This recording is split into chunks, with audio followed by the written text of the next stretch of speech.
Ici Satou. On a beau faire attention à ne pas s'attirer d'ennuis, les ennuis finissent toujours par nous rattraper.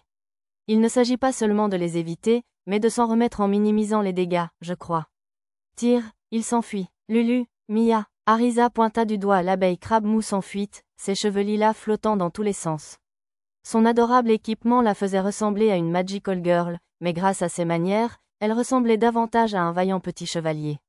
Alors que l'abeille s'envolait, une de ses pattes se brisa soudainement de manière anormale et un sang vert jaillit. Arisa dut utiliser la magie de l'espace sans incantation. Je vais la battre. Vêtue d'une armure de servante de combat, Lulu prépara son fusil à explosion incendiaire, de type fusil de précision, et le mit en mode tir rapide. Les balles incandescentes qui jaillissaient du long canon illuminaient l'obscurité du labyrinthe, leur lumière se reflétant sur les piliers de cristal qui parsemaient l'immense salle. Les longs cheveux noirs et raides de Lulu brillaient à contre-jour, projetant un éclat sur ses beaux traits. KWHAANYWEE. L'abeille crabe des mousses créa un bouclier avec la magie de glace pour se protéger des balles enflammées. Le bouclier parvint à dévier quelques tirs, mais il finit par se briser en deux dans un léger fracas, permettant aux balles restantes de pleuvoir sur le corps de l'abeille. Bientôt, ses ailes subirent tant de coups directs que son vol devint instable.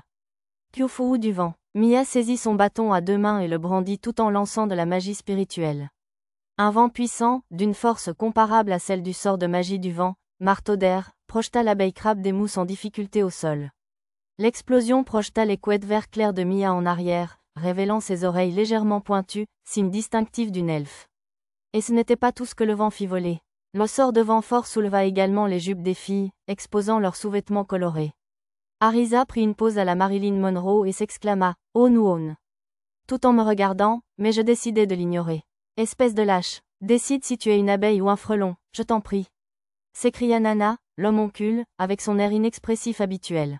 Une jeune fille d'apparence blonde et plantureuse, mais âgée de moins d'1 an, criait avec son air habituel. Ces mots faisaient partie de sa compétence « provocation », qui poussa l'abeille crabe à déployer ses ailes en lambeaux et à tenter de se traîner vers elle. Trancheuse d'ailes. Avec ses cheveux blancs courts, ses oreilles et sa queue de chat, Tama bondit hors de l'angle mort du monstre et lui trancha les ailes avec ses deux épées courtes, toutes deux équipées de lames magiques. Puis elle chargea les lames de magie pour attaquer à nouveau. C'est notre chance, monsieur. Pochi, qui arborait une coupe au carré brune, des oreilles de chien et une queue, utilisa la compétence « clin d'œil » pour charger l'abeille crabe de mousse de face et tenter de lui trancher la tête. Elle espérait probablement lui infliger le coup fatal. Son épée magique, également équipée de lames magiques, laissa une ligne de lumière rouge dans l'air en la balançant. Pochi, attention, mon avertissement arriva trop tard. L'abeille mourante agita son aile restante pour filer sur le côté et envoyer Pochi valser. Sa charge envoya également Tama au sol alors qu'elle tentait de l'attaquer par derrière. Du coin de l'œil, je vis Lulu se précipiter pour sauver Pochi. Finissons-en. Arisa et Mia commencèrent à incanter des sorts d'attaque. Normalement, elles auraient utilisé la paralysie ou un sort de contrainte pour immobiliser l'ennemi avant d'attaquer, mais comme celui-ci était d'un niveau inférieur, elles comptaient simplement l'écraser au plus vite. Clin d'œil. Ses cheveux cramoisis ondulaient dans les airs. Lisa, de la tribu des écailles oranges, utilisa la compétence « clin d'œil » pour bondir avec « lame magique » sur sa lance magique. Elle se rapprocha de l'abeille crabe des mousses à toute vitesse et enfonça sa lance en plein centre de ses 6 yeux composés. La lumière rouge brillante dessina des cercles dans l'air. Attaque de lance à triple hélice. La lumière rouge tourbillonnante autour de la lance magique forma une hélice en transperçant la tête de l'abeille. Le dernier tiers de sa barre de PV se vida aussitôt. KWHAANYNYMYNYWE. Finalement, il laissa échapper un dernier cri avant que la lumière ne quitte les yeux de l'abeille crabe des mousses, et son corps mi-abeille mi-frelon s'effondra au sol avec un grand fracas. Oh là là, Lisa a encore porté le coup fatal. MRRR. Dommage. Annulant leur sort d'attaque, Arisa et Mia haussèrent les épaules et commencèrent à utiliser des sorts de détection. Ils cherchaient probablement à savoir si de nouveaux monstres approchaient. Comme Arisa l'a mentionné, les attaques de Lisa se démarquaient ces derniers temps. C'était en partie dû au fait qu'elle était la seule à posséder un coup de grâce, mais je pense aussi que sa lame magique était devenue plus efficace que celle des autres filles ces derniers temps. Pochi a l'air d'aller bien. Lulu, qui s'était précipitée pour voir comment elle allait après que l'attaque de l'abeille l'ait projetée dans les airs, rapporta avec soulagement. La tête de Pochi apparut derrière les débris d'un cristal brisé. Même si je savais, grâce aux informations de mon menu, qu'elle allait bien, c'était quand même un soulagement de la voir en sécurité. Ne baissez pas votre garde ? Tama apparut à ses côtés. Désolé de vous inquiéter, monsieur. Vous saignez? Ce n'est rien, monsieur. Elle semblait s'être coupée sur un éclat de cristal. Tama utilisa une potion magique qu'elle avait sous la main pour la soigner. Je devrais probablement leur fabriquer une armure qui couvrirait tout leur corps prochainement, au lieu d'une armure légère qui laissait des parties exposées. Maître, devrions-nous démonter l'abeille crabe mousse? Celle-ci n'a pas de fleurs, et nous avons beaucoup de mousse et de chair de crabe, alors nous la conserverons telle qu'elle. Oui, monsieur, j'ai touché le cadavre du monstre abeille géant pour le ranger. La mousse sur le dos des abeilles crabe mousse était un ingrédient couramment utilisé dans les potions de récupération d'endurance mineure, et les petites fleurs qui y fleurissaient occasionnellement pouvaient servir à fabriquer des médicaments pour soigner diverses maladies. La chair de crabe avait tendance à être un peu dure et fade, mais elle était appréciée des enfants pour sa légère douceur mielleuse. La carapace du monstre était solide et résistante, elle ferait donc probablement un bon équipement. Elle n'était cependant pas aussi résistante que l'armure que mon groupe possédait déjà, elle ne pouvait servir qu'à préparer des ragoûts de crabe. Au fait, j'avais entendu dire que les ailes étaient utiles comme catalyseurs pour la magie du vent. Celles de ceux qui utilisaient la magie de glace possédaient également des propriétés glaciales. Imprégnée d'énergie magique, elle dégagerait une bonne fraîcheur, et si je faisais des éventails avec ses ailes, elle serait probablement idéale pour se rafraîchir en été. Satou. Soudain, Mia s'accrocha à ma taille. Je baissai les yeux et vis un sourire satisfait sur son visage. Montée. Elle voulait probablement dire qu'elle avait gagné un niveau. Comme Mia avait besoin d'environ 2 fois plus d'expérience que les autres filles pour progresser, la progression prenait un peu plus de temps. Bravo. Félicitations, Mia. Après avoir répondu à sa demande directe, les autres enfants se rassemblèrent pour la féliciter également. Ça veut dire qu'on est toutes niveau 38. Arisa me lança un regard de défi. On pourrait peut-être enfin affronter un maître de zone maintenant? Pas encore. Peut-être une fois que tu auras vaincu leur progéniture. Les monstres portant le titre de maître de zone étaient toujours au moins niveau 50, il était donc encore trop tôt pour que le reste de mon groupe en affronte un. Leur progéniture avait tendance à être niveau 40. Il valait mieux commencer par là. Tout en tapotant la tête d'Arisa, impatiente, j'ai regardé les autres. Ça a l'air d'être un bon endroit pour terminer cette partie d'exploration du labyrinthe, je crois. Oh, déjà? Ouais, il n'y a plus d'ennemis dans cette zone. Il restait quelques menus poissons avec des niveaux à un chiffre, mais ils étaient trop faibles pour être un bon entraînement. Pendant cette excursion dans le labyrinthe, nous avions chassé la section 6 comme prévu, il ne restait donc plus beaucoup de monstres puissants susceptibles d'être utiles en termes d'expérience. Mes enfants avaient tous travaillé très dur pendant cette partie d'exploration du labyrinthe. Avant cela, nous avions été occupés à créer un orphelinat pour les enfants sans abri de Labyrinth City, à résoudre le problème des pillards dans le labyrinthe, à aider les jeunes femmes que nous avions sauvées d'un incendie en centre-ville à se remettre sur pied, etc. Compte tenu de tout cela, nous n'étions pas allés dans le labyrinthe depuis un bon moment. Je pense qu'ils étaient peut-être motivés par leur incapacité à suivre le démon intermédiaire jaune que nous avions combattu, ainsi que par les pillards de la Guilde Ouest, transformés en démons. Suite à cet incident, nous avons appris que le noble vêtu de vert, le conseiller Poputema, avait en réalité subi un lavage de cerveau de la part d'un démon supérieur vert et que les incidents de Labyrinth City faisaient partie du plan de ce démon pour ressusciter un seigneur démon. J'imagine que j'avais déjoué ces plans sans même m'en rendre compte. J'avais ensuite détruit l'un des avatars laissés par le démon supérieur vert, principalement pour évacuer ma colère et marquer l'autre avant de le libérer. Avant cette exploration du labyrinthe, j'avais remarqué que l'avatar qui se trouvait dans la ville la plus septentrionale du territoire royal lorsque je l'avais marqué pour la première fois avait traversé le comté de Zetz et se déplaçait maintenant dans le comté de Lesso. Le comté de Seriou se trouvait au nord du comté de Lesso, mais la destination de l'avatar semblait être le duché de Vistal, au nord-ouest. Zena et mes autres amis de Seriou City semblaient donc en sécurité pour le moment. Bon, terminons notre chasse au trésor habituel. Les mots d'Arisa me ramenèrent au présent et j'ouvris ma carte. Auparavant, nous avions confié la recherche de trésors à Tama, mais cette fois, nous avions décidé de nous lancer tous ensemble à la recherche de butin après avoir éliminé les monstres. Nous avions appris lors du cours d'explorateur débutant que les coffres au trésor étaient souvent cachés à l'ombre des rochers, sous des tas de poussière, sous des toiles d'araignées, etc. Nous avons donc privilégié ces zones lors de nos recherches. Cela a semblé fonctionner, et nous avons réussi à trouver entre 1 et 3 coffres par zone. Aucun ne contenait quoi que ce soit de remarquable, mais nous avons parfois trouvé de l'équipement magique, des armures maudites, des potions magiques périmées, etc. Scintillant. C'est un souvenir, monsieur. Tama et Pochi ramassaient des cristaux par terre et les rangeaient dans leur coffret féerique. Maître, je serais ravi d'en récupérer d'autres si vous le souhaitez, proposa Lisa. Ce n'est pas grave, j'en ai pris un très gros tout à l'heure. J'avais ramassé une dizaine de tonnes de cristaux transparents et violets, bien que ces derniers soient moins populaires en raison de leur couleur. J'ai également récupéré quelques tonnes de cristaux aqua et cyan, plus recherchés. Aucun de ces cristaux n'avait une valeur particulière, mais je pensais qu'ils pourraient être utiles pour créer un travail honnête pour les personnes que nous avions sauvées des pillards. Mon idée était qu'ils utilisent de petits fragments de cristaux pour fabriquer des talismans en y gravant des runes comme chance, bonne santé, succès romantique, héroïsme, etc. Ils seraient probablement populaires auprès des habitants de Labyrinth City. Ah, j'en ai trouvé un.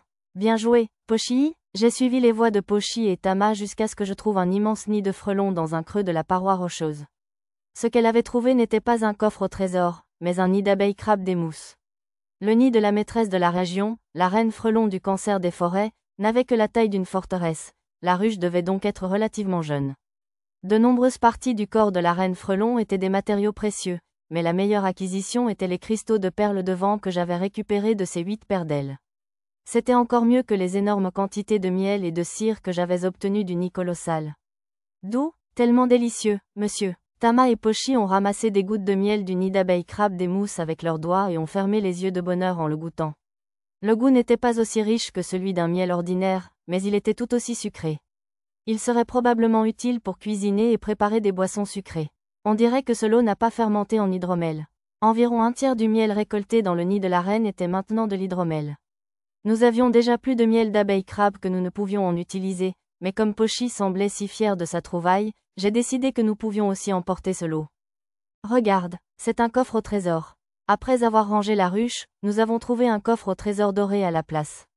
Les abeilles avaient dû construire leur nid juste au-dessus.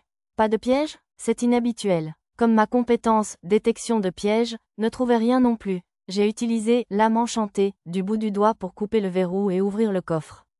On dirait un livret, un parchemin et une fiole. D'après mon art, la fiole contenait une potion de guérison universelle, dont la recette était sur le parchemin. Le livret contenait des sorts de magie de la terre liés à la création de golems. J'ai transmis cette information à mon groupe. Oh, quelle belle trouvaille, hein? Ouais, attendez, hein? Qu'est-ce que c'est? On dirait qu'il manque la moitié de cette recette de remède universel. Peut-être que l'autre moitié était cachée dans un autre coffre au trésor. Quoi qu'il en soit, c'était un sacré tour. Je connaissais déjà la recette des elfes, alors je pensais pouvoir compléter les blancs à partir de là, mais cette moitié de recette ne serait pas d'une grande aide à elle seule. C'était peut-être le début d'une quête de récupération de fragments de recettes, ou quelque chose comme ça. Trop moche? Tellement triste, monsieur. Ce sont des choses qui arrivent. La collection de sorts de création de golems et la fiole de remède universel étaient déjà des trésors à part entière. Nous avons continué notre chasse au trésor, stocké les noyaux excédentaires dans l'entrepôt de notre maison de vacances et sommes partis à la recherche de grenouilles du labyrinthe dans la section 8 pour acheter de la viande pour les enfants de l'orphelinat. C'est très loin? C'est à environ 2 heures de marche. Génial, génial, génial, monsieur. Tama et Pochi imitèrent le gémissement d'Arisa. Arisa, ne fais pas de bruit bizarre, la gronda Lulu. So oui, désolé, monsieur. Tama et Pochi imitèrent aussi la pose d'excuse d'Arisa. J'imagine qu'ils étaient juste à l'âge où ils aimaient imiter les autres. Miaou, soudain, les oreilles du couple tressaillirent. J'entends des bagarres? Beaucoup de bruit de bagarre, monsieur. Environ 5 minutes après l'avertissement de Tama et Pochi, nous arrivâmes dans une vaste caverne où plusieurs grands groupes d'explorateurs combattaient des monstres. Malgré la taille de la caverne, il était difficile de voir au loin à cause d'une mer d'algues qui nous arrivait à hauteur de poitrine et d'un rideau suspendu au plafond. Ce dernier était constitué des restes poussiéreux de toiles d'araignée que nous avions vus dans d'autres grottes et couloirs. Ils combattent des mantes religieuses, pas des grenouilles. Cette zone est principalement peuplée de monstres de type insecte. Les grenouilles ne vivent que dans un coin. Les explorateurs combattaient des monstres ressemblant à des mantes religieuses et à des sauterelles et avaient coupé des touffes d'herbe pour établir leur campement. Ils étaient plusieurs grands groupes, de 10 à 20 personnes, tous menés par des explorateurs à l'insigne de grenat. La majorité des groupes étaient composés de quelques membres principaux de niveau supérieur à 20 et de membres de soutien proches du niveau 10. La plupart étaient des guerriers, mais chaque groupe comptait quelques guérisseurs ou mages. Les pièces détachées des mantes valaient cher, ce qui impliquait que les groupes les plus importants et mieux équipés les combattaient. Nous ne voulions pas gêner les autres, alors nous avons emprunté un chemin détourné qui longeait les bords de la caverne. Scintillante? C'est brillant, monsieur. Tama et Pochi ont désigné un groupe de personnes portant une armure argentée brillante. D'après mon affichage de rat, il s'agissait d'un groupe appelé Lumière d'Argent, composé uniquement de femmes nobles.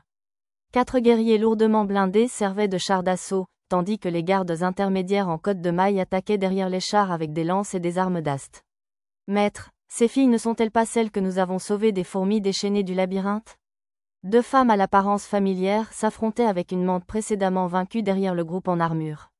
Ah oui, les belles ailes. De toute évidence, le groupe d'expédition à l'insigne de grenat dont ils avaient parlé la dernière fois que je les avais vus à Labyrinth City était ce groupe Silverlight. Alors qu'ils travaillaient, un sauteur de labyrinthe de niveau 5 fonça vers eux. Danger, pas d'inquiétude, je vous le déclare, rassura Nana à Mia, qui s'était retournée. 2 femmes portant des boucliers qui gardaient le groupe se retournèrent pour combattre la créature. Voyant cela, les filles qui démontaient la mante morte saisirent également leurs armes, mais leur superviseur en armure les en empêcha et les fit retourner au travail. L'équipe de démontage parut un peu frustrée. Cette fille au bouclier a l'air d'une vraie ratée, cependant. L'une des femmes portant des boucliers était une vétérante, mais celle qu'Arisa désignait du doigt était maladroite et maladroite. Je crois que c'est la même jeune femme que nous avons vue au cours des explorateurs débutants. On dirait qu'elle n'a pas encore pris l'habitude de se battre dans le labyrinthe, dit Lisa, me rappelant son souvenir. C'était la fille de sœur Darrell. Gina, je crois qu'elle s'appelait. Et, vous tous, à moins que vous ayez affaire à Silverlight, avancez. Une sentinelle en armure brandit sa hallebarde vers nous et hurla d'un ton menaçant. Ah oui, dans le labyrinthe, il fallait être prudent, même avec les autres groupes d'explorateurs. Je pensais que tout irait bien, vu la distance, mais je suppose que nous les avons mis sur nos gardes, car nous restions plantés là à les observer. Après nous être excusés, nous avons quitté la caverne. D'après ce que j'ai pu constater en partant, il semblait que chaque groupe gardait quelques hommes en réserve au lieu de lancer toutes ses forces au combat. C'était probablement une mesure contre les monstres ou les pillards qui pourraient tenter d'attaquer pendant que le groupe était épuisé, ou contre les groupes d'explorateurs mal élevés qui pourraient tenter de voler leurs proies affaiblies. Bien sûr, je suppose que c'était peut-être juste en cas d'urgence ou d'apparition de nouveaux monstres. Je sens du sang, monsieur. À mi-chemin du passage principal, entre le lieu du combat de Silverlight et la prochaine grande caverne, nous sommes tombés sur quelques cadavres dévorés par des monstres. Ces monstres étaient des créatures noires, plates et semblables à des insectes. Attendez, alors que le reste du groupe accourait, Tama cria d'un ton sec. Elle désigna l'arche, qui dégoulinait d'un liquide rouge foncé. Du sang. Un monstre ressemblant à un mille-pattes descendit de l'ombre de l'arche. Il n'était que de niveau 15, mais sa tête était grosse comme un oreiller et son corps devait mesurer 5,50 mètres. Je vais utiliser la magie spatiale pour inspecter les alentours. Soyez prudents, il y a encore 2000 pattes du labyrinthe au plafond. Alors qu'Arisa utilisait une magie sans champ pour enquêter, le monstre déjà tombé au sol fonça sur nous. 1000 pattes. Ne croyez pas qu'avoir plus de pattes vous rende plus important, je vous le déclare. Je ne pense pas que le 1000 pattes le pense vraiment. Nana bloqua la charge du 1000 pattes avec son bouclier. La créature profita de son élan pour franchir le bouclier et tenter d'attaquer Nana, mais elle lui transperça la tête avec son épée magique. Puis, alors qu'elle s'immobilisait, l'épée de Pochi lui transperça rapidement les articulations. Les monstres du coin sont vraiment faibles, remarqua Arisa. Sous nos yeux, l'électricité du fusil à bâton de tonnerre de Lulu fit tomber les 2 autres 1000 pattes au sol, et Lisa les acheva rapidement avec sa lance. La garde est à terre? Tama, la seule à ne pas avoir rejoint le combat contre les 1000 pattes, terrassa un assassin demi-gobelin qui s'approchait furtivement d'Arisa par derrière. Génial. Merci, Tama. T'inquiète, sois heureuse. Les assassins demi-gobelins empruntent des passages étroits pour approcher leur cible depuis l'ombre et attaquent souvent les explorateurs par derrière s'ils baissent leur garde. Après nos rencontres fortuites, nous sommes allés nous occuper des monstres rassemblés autour des cadavres. Burke, je savais que cette forme me semblait un peu trop familière, c'était un cafard géant. Je ne voulais surtout pas l'affronter de si près. Maître, si vous l'éloignez des corps, je peux l'allumer. D'accord. J'ai utilisé étourdissement à distance pour attirer l'attention du cafard du labyrinthe et l'attirer vers nous, et la boule de feu d'Arisa l'a réduit en cendres.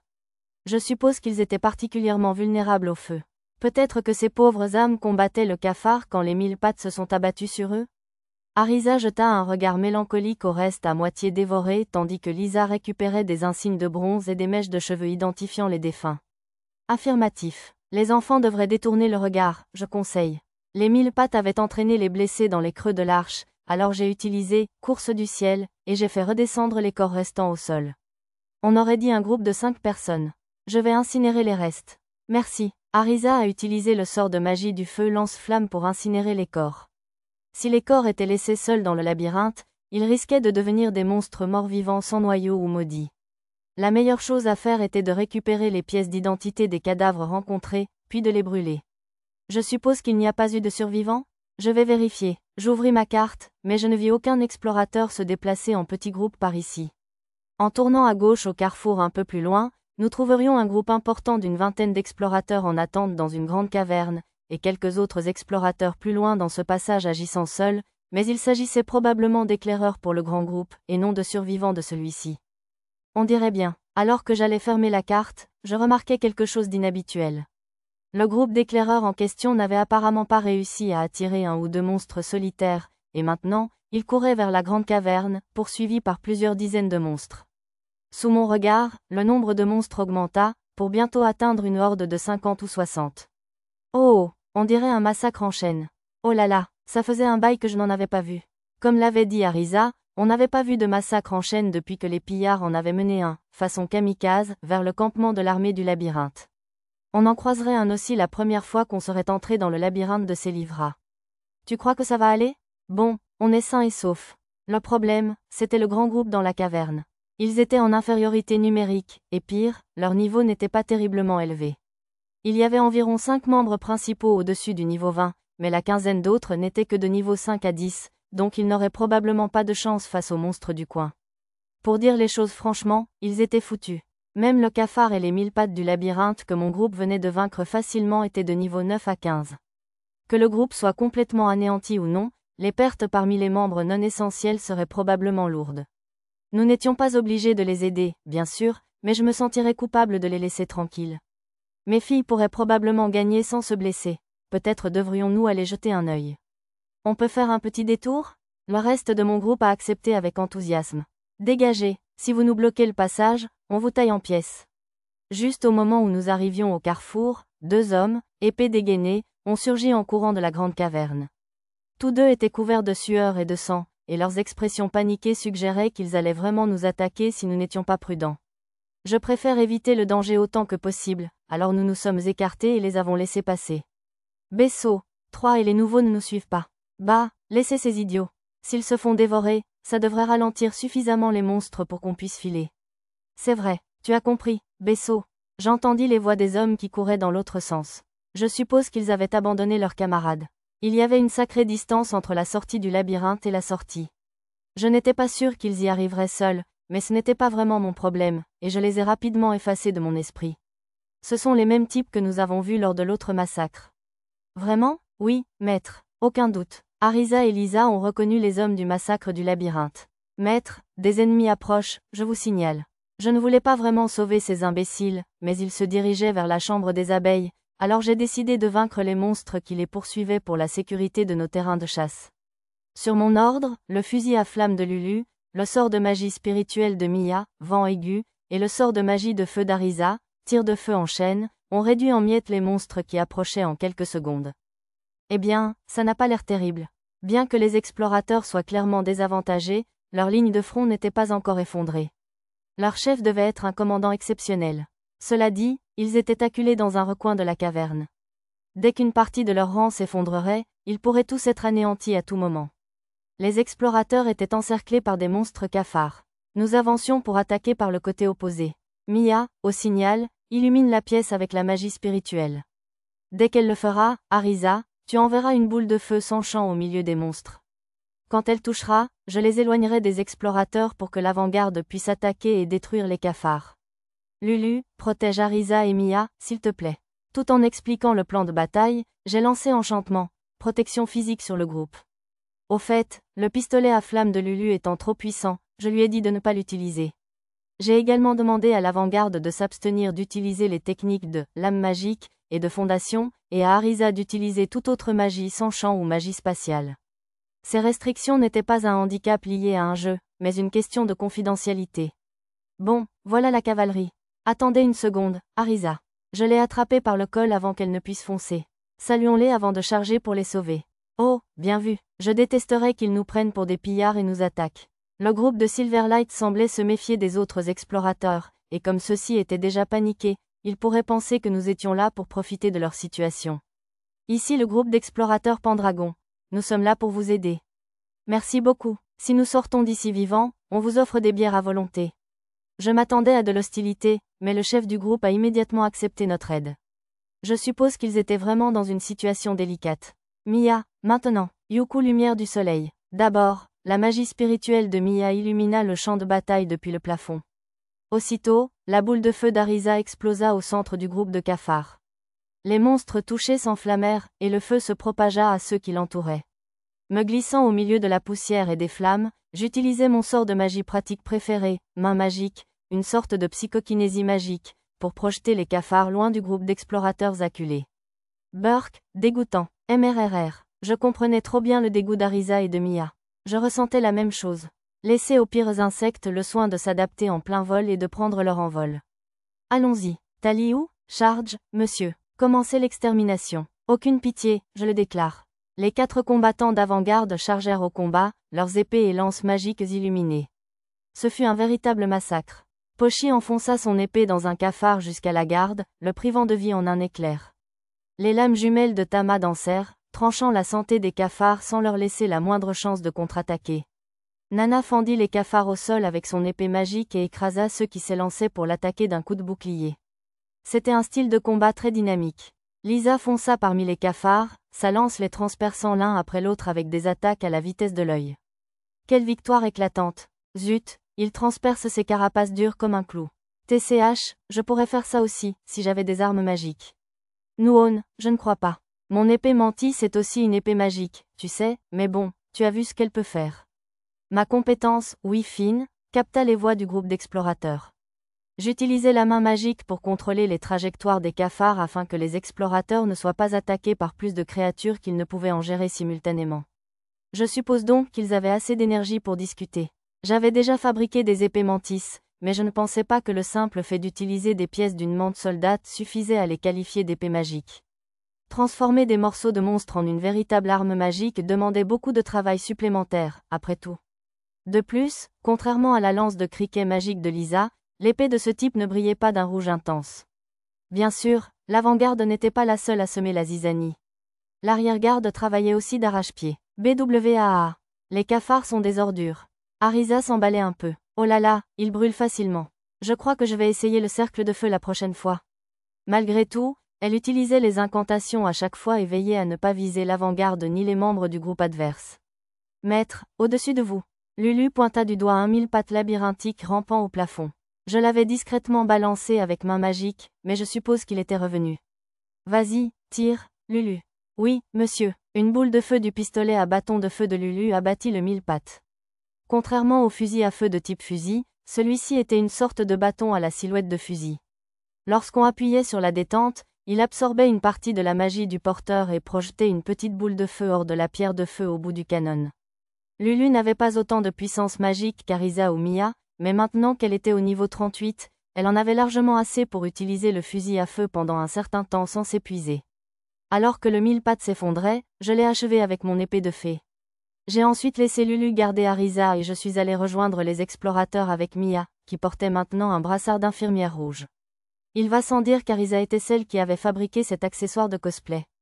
On va te soigner. Rassemblez les blessés ici, s'il vous plaît. Arisa et les autres m'ont libéré un espace pour que je puisse rejoindre les explorateurs. Vas-y, Mia. D'accord. Mia utilisait des sorts de magie de l'eau comme guérison par l'eau et élimination du poison pour soigner les blessures et les affections des explorateurs, tandis que je jouais son rôle de gardien et de gestionnaire. La douleur s'estompe. Oh, mes blessures guérissent. J'ai l'impression de pouvoir continuer à me battre. Waouh, j'ai retrouvé mes bras et mes jambes. Moi aussi. Merci, petite mage. Comme Mia portait une capuche, les explorateurs n'avaient pas remarqué qu'elle était une elfe, mais ils avaient dû la prendre pour une jeune fille à sa petite taille. Mia hocha timidement la tête. Grâce à ses soins, les explorateurs, mis à terre, purent peu à peu retourner au combat. Bientôt, leurs lignes de front se stabilisèrent. Même les explorateurs de bas niveau s'unirent pour éliminer les cafards un par un. Alors que la bataille tournait à leur avantage, les explorateurs commencèrent à discuter entre eux. Ce salaud de Bessot, un lieu de chasse idéal, mon cul. Il nous a dit que des cafards errants du labyrinthe erraient seuls ici, pour qu'on puisse chasser autant qu'on le voulait en toute sécurité. Ouais, il prétendait être un expert pour attirer les monstres, et regardez ce qui a fini. Apparemment, le couple qu'on avait vu s'enfuir avait suggéré ce lieu de chasse. Où sont-ils, au fait? Peut-être qu'ils se sont fait dévorer par des monstres? Bien fait pour eux. Ils ne semblaient pas très appréciés. Satou. Après avoir soigné, Mia tira sur ma manche pour avoir des instructions. On dirait que le combat sera bientôt terminé. Gardons un œil sur la situation d'ici. Ensemble. On s'est assis sur un rocher escarpé et on a observé le combat, les soutenant de temps en temps avec une pierre lancée ou un sort de soin. En moins d'une heure, le combat était terminé. Merci de nous avoir sauvés, Sire Noble. Pas du tout. Je suis juste contente qu'on soit arrivé à temps. Monsieur Koshin, l'explorateur à l'insigne grenat qui semblait diriger le grand groupe, était venu me remercier. Son groupe, Crinière d'Ivoire, ne comptait que 4 vétérans. Les autres étaient des membres d'essai qu'il avait recrutés. Alors, à propos de votre récompense. Koshin parut hésitant, mais je l'interrompis. Ce ne sera pas nécessaire. Mais, si vous rencontrez des explorateurs en difficulté à l'avenir, donnez-leur un coup de main. Vous êtes sûr que c'est suffisant?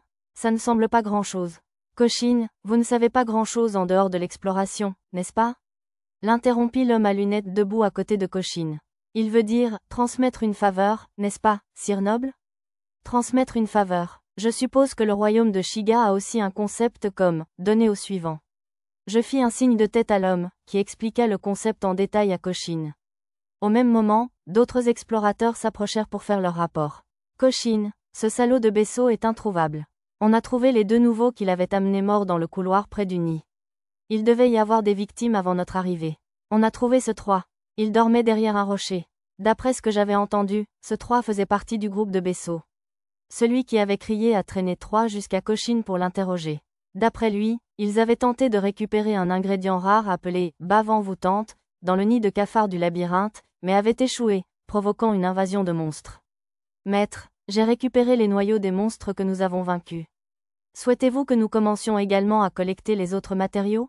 Non, ça va, ils sont trop volumineux. La viande de 1000 pattes était toxique, et les cafards du labyrinthe étaient probablement infestés de germes, alors je ne voulais rien avoir à faire avec ça. Quoi? Entendant cela, Koshin s'interrompit au milieu de son interrogatoire et se retourna pour me fixer. Vous êtes sérieux, Sire Noble?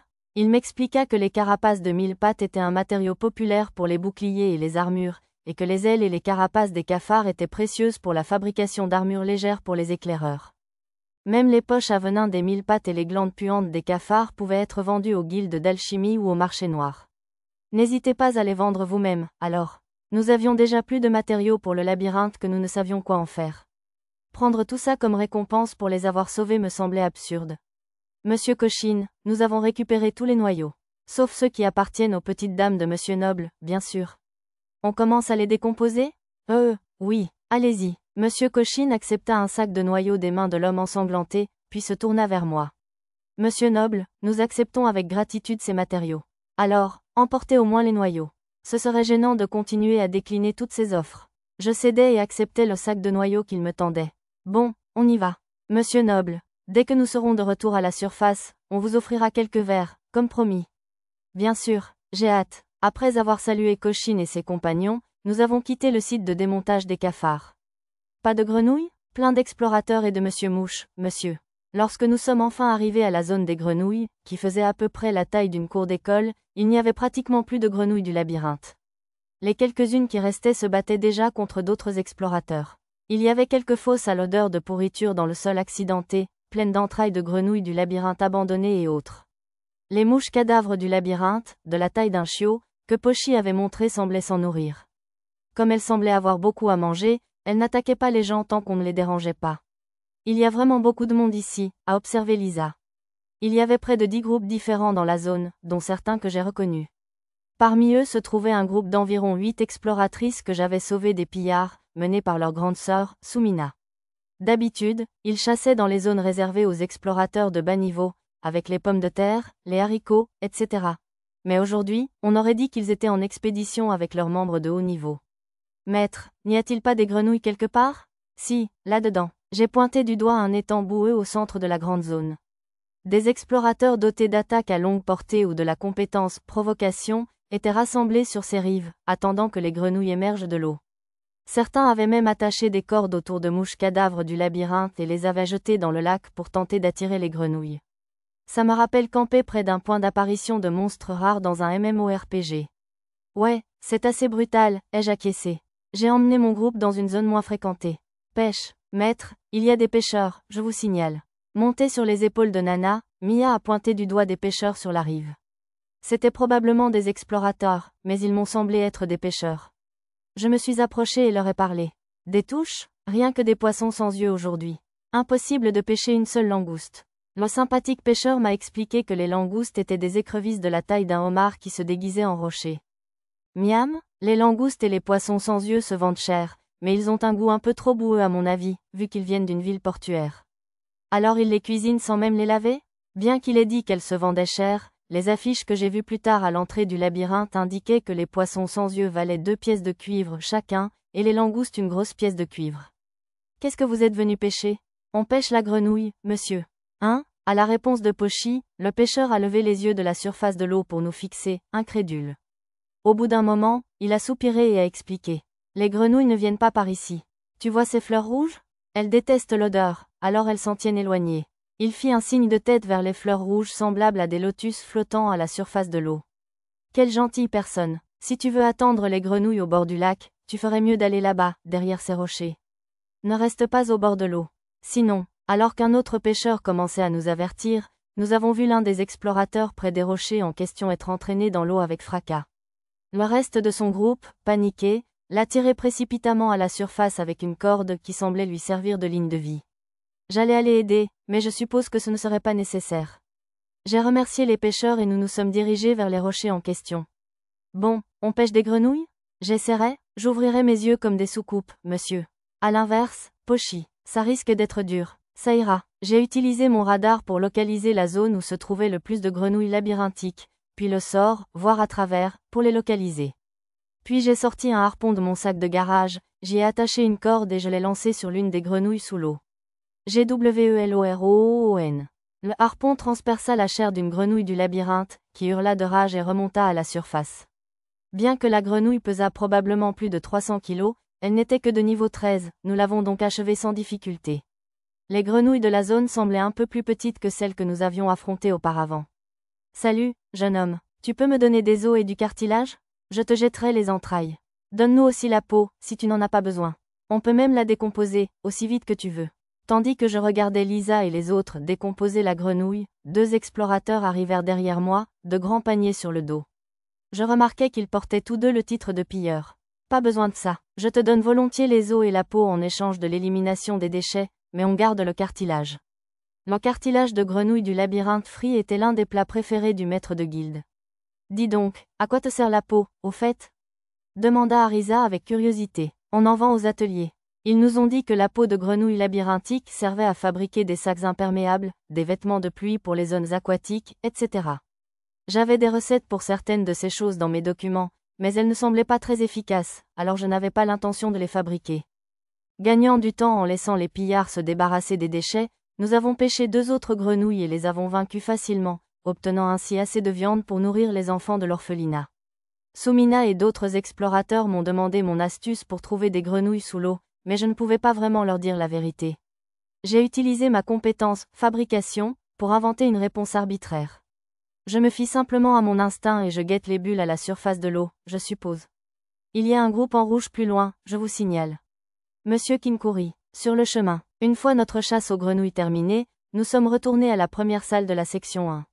Il ne nous restait plus qu'à monter le long escalier et à retourner à la cité du labyrinthe, mais un problème se posait. Un groupe d'explorateurs en armure rouge assortie s'était aligné devant l'escalier. Ils se dirigeaient apparemment vers la strate intermédiaire. Si ce n'est pas Sir Pendragon. Bonjour, monsieur Kinkuri. Le général Renard de l'armée du labyrinthe me salua. Je ne vis pas le capitaine qui l'accompagnait habituellement. Quelqu'un d'autre était à ses côtés. Content de vous revoir, Sir Gélil. Êtes-vous en route pour vaincre le maître d'étage? C'est exact. J'ai l'intention de l'abattre avec cette épée magique flamboyante que vous m'avez prêtée. Monsieur Gélil, un explorateur à l'insigne de grenat, brandit une épée de bronze. C'était l'un des prototypes d'une épée magique de 3e génération que j'avais créée. J'avais fini par le lui prêter lors du goûter de l'épouse du vice-roi.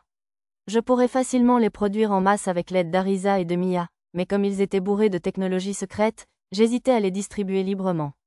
Mais il faut éliminer les monstres de la chambre des épreuves avant de pouvoir invoquer le maître d'étage, donc il faudra probablement 15 jours avant de pouvoir vraiment combattre cette fichue chose.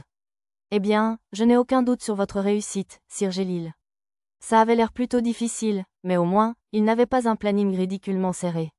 J'ai appris plus tard par le maître de guilde que le maître d'étage n'apparaissait que si l'on déposait le noyau d'un maître de zone sur un autel de la chambre des épreuves. Gélil, si vous voulez bien m'excuser, un de mes camarades est en visite.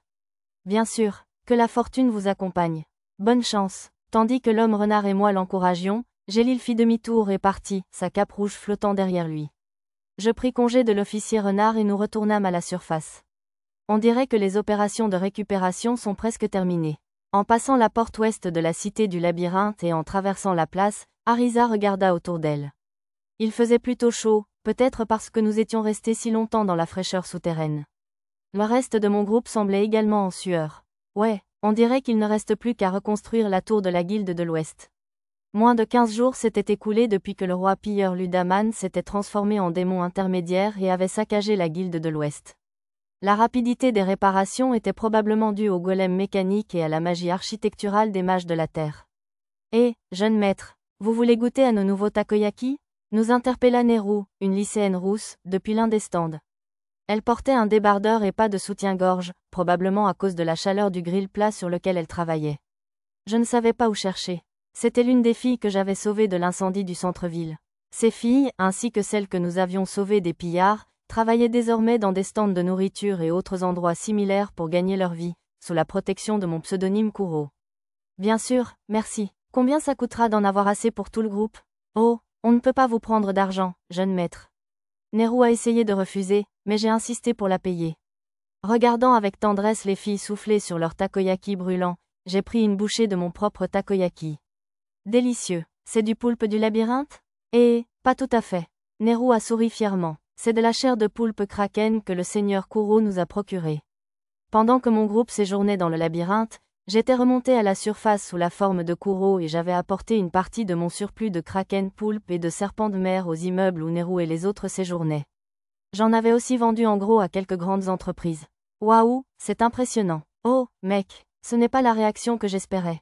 Neru fit la moue. Je suppose que mon expression surprise n'était pas assez convaincante. Comment vont les ventes? Bof. Oh, mademoiselle Tama, pouvez-vous nous dessiner une enseigne de takoyaki comme pour les autres stands? D'accord, Tama accepta sans broncher. Elle avait déjà dessiné des enseignes similaires pour les autres stands des filles, croquettes dansantes, brochettes gagnantes et pommes de terre frites volantes. Tout était incroyablement réaliste pour des photos de nourriture et éveillait facilement l'appétit de quiconque les voyait. Vous voulez des croquettes, jeune maître? Ces brochettes sont fraîchement préparées, elles aussi. Que dirais-tu de frites salées pour le goûter? Les vendeuses des 3 autres stands, qui servaient les clients, se sont jointes à notre conversation. Elles étaient toutes habillées aussi légèrement que Neru. Si ces stands avaient suffisamment de succès pour que d'autres se mettent à vendre des imitations, ils n'étaient pas encore assez populaires pour attirer de longues files d'attente. Entendant un raclement de gorge délibéré, je me retournai et vis un noble familier. Si je me souvenais bien, ce gamin était Luram, le deuxième fils du baron Tokay. C'était l'un des garçons qui suivait habituellement Jerry, le troisième fils du vice-roi de Labyrinth City. Bonjour, Sir Luram. En effet, Sir Pendragon. Je suis heureux de vous voir en bonne santé. Je comprenais que les enfants de son âge essayaient parfois de paraître matures, mais les croquettes et les brochettes qu'il serrait à 2 mains atténuaient quelque peu l'effet. Les vendeuses disaient qu'il était un client régulier. Tu fais une étude de marché aujourd'hui? Ça heurterait probablement la fierté du jeune garçon si je lui demandais s'il grignotait, alors j'ai décidé de prendre un ton plus professionnel. Marché. Oui, en effet. Une étude de marché, sans aucun doute. C'est très important. Mon père, enfin, mon estimé père, le baron Tokay, est chargé de surveiller les étals du marché, voyez-vous. Donc, je fais une étude de marché pour vérifier si la nourriture est toujours de bonne qualité et je surveille l'évolution des prix. Des prix du marché. Cela le dérouta au début, mais Luram sembla vite apprécier l'expression. Il paraissait toujours timide avec Jerry, mais ce jour-là, il usait ostensiblement de mots difficiles. Peut-être essayait-il simplement de se la péter et de paraître plus adulte. Oh, c'est Merian. Aussitôt, Luram reprit son ton penaud habituel. Suivant son regard, je vis une autre membre de l'équipe de Jerry, Merian, la fille du baronnet du Kelly. Elle parlait à des explorateurs avec admiration. Son père lui a interdit d'explorer le labyrinthe, mais je suppose qu'elle n'a toujours pas abandonné, murmura Luram à voix basse.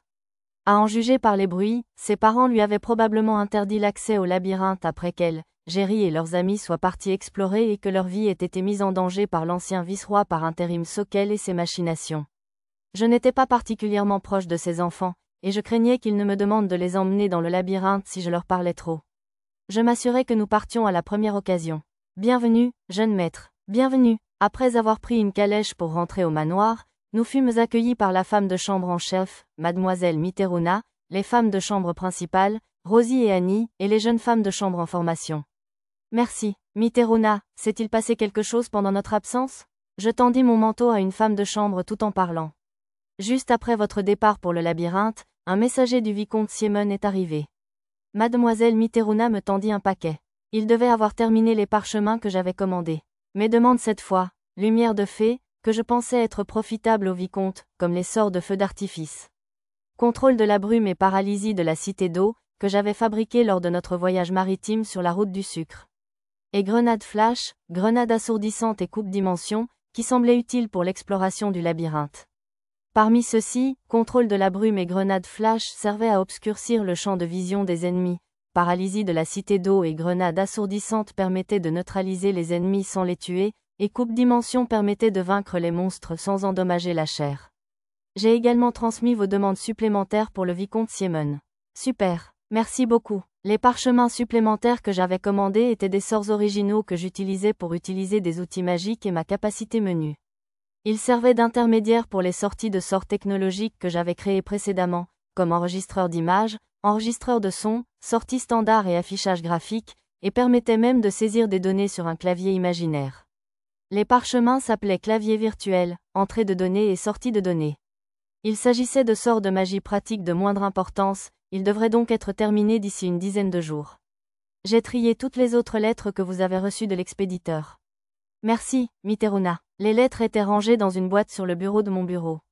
Je m'assis sur le fauteuil dur et les parcourus, observant les sceaux de cire des expéditeurs.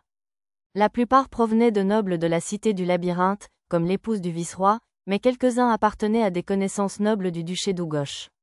D'après mademoiselle Mitteruna, j'avais également reçu des lettres et des colis de marchands, d'artisans, de temples, etc. Les lettres du directeur de l'orphelinat privé contenaient les chevaux des nouveaux employés. Avez-vous beaucoup de travail, maître? Non, rien ne me semble trop urgent. Alors, on peut livrer la viande à l'orphelinat maintenant? J'ai fait un signe de tête à Arisa et aux autres, j'ai fermé ma boîte aux lettres et je me suis levé. Il faut mettre de la force dans ton petit doigt quand tu serres le poing, jeune homme. Comme ça? Oui, voilà un brave garçon. Dans le champ près du manoir, le samouraï de l'Empire des Sagas, Monsieur Kajiro, enseignait à des enfants le maniement du sabre. L'autre samouraï, Mademoiselle Ayome, patrouillait le domaine. Elle était probablement seule, car ce serait difficile pour Monsieur Kajiro, qui avait perdu une jambe dans le labyrinthe. Alors, on peut être des explorateurs maintenant, monsieur? Vous avez encore un long chemin à parcourir, bande de jeunes imbéciles. Monsieur Kajiro a ébouriffé les cheveux de l'enfant impatient et a souri.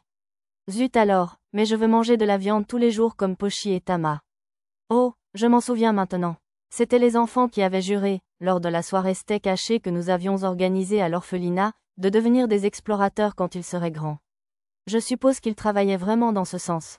Bonsoir, Sir Kajiro. Je suis heureux de vous revoir sain et sauf, Sir Chevalier. Merci. Pendant que nous parlions, j'ai vu Tama et Pochi arriver en courant par la porte arrière du manoir. Je me suis excusé et je me suis dirigé vers l'orphelinat avec eux. À manger? On a apporté des cadeaux, Sire. Soulevant les 50 kilos de viande, Tama et Pochi ont franchi les portes de l'orphelinat. Lisa et Nana transportaient le reste avec des charrettes. J'avais déjà demandé à mademoiselle Mitteruna d'en distribuer aux voisins. Hurrah, c'est de la viande. Oh, ça fait si longtemps. Bienvenue à la maison, mademoiselle Tama. Êtes-vous blessée, mademoiselle Pochi? Pas du tout. Pochi est incroyablement imbattable, alors tout va bien, sire. Larve, entourez-moi et félicitez-moi aussi pour mes efforts, je vous en prie. Ah, Nana, tu es tellement bizarre. Nana, prends-moi dans tes bras. Les sourires fusaient tandis que les enfants accouraient pour nous accueillir à bras ouverts. Permettez-moi de vous féliciter pour votre retour sain et sauf, monsieur Chevalier. Merci, j'ai salué le directeur et les membres du personnel venus m'accueillir. À mon grand soulagement, les nouveaux employés semblaient tous être des personnes bienveillantes et à l'aise avec les enfants. On fait une grillade aujourd'hui. Mangez à satiété, tout le monde. Yaé, ce soir-là, nous avons fait une grillade avec les enfants de l'orphelinat. En cours de route, nous avons manqué de viande, et j'en ai produit du stock pendant que personne ne regardait. Les enfants en pleine croissance ont un appétit incroyable. C'est du moins ce que je pensais.